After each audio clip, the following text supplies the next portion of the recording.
5x5ல் எல்லாமே அறுத்து அறுவடை பண்ணிவிட்டு அது வந்து போட்டு காய் வரைக்கும் எடுத்து தனியாக வச்சுருக்கோம். இப்போ அந்த 5x5ல் 1x1 தனியாக வச்சுருக்கோம். அந்த 1x1ல் இருக்கிறத வந்து நம்ம தனியாக அறுத்துட்டு இருக்கோம். அதில் ஒரு செடி பார்த்திங்கன்னா இது ஒரு செடியோட இது அந்த ஒரு செடியில் எத்தனை கிளைப்பு வந்திருக்கு பார்த்திங்கன்னா 1 2 3 4 5 6 7 8 9 10 11 12 12 கிளப்பை கழிச்சு விட்டுருக்கு.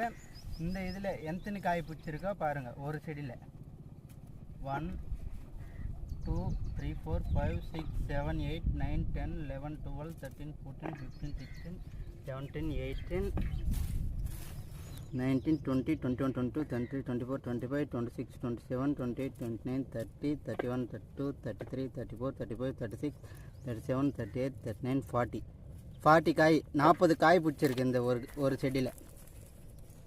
ஓகே.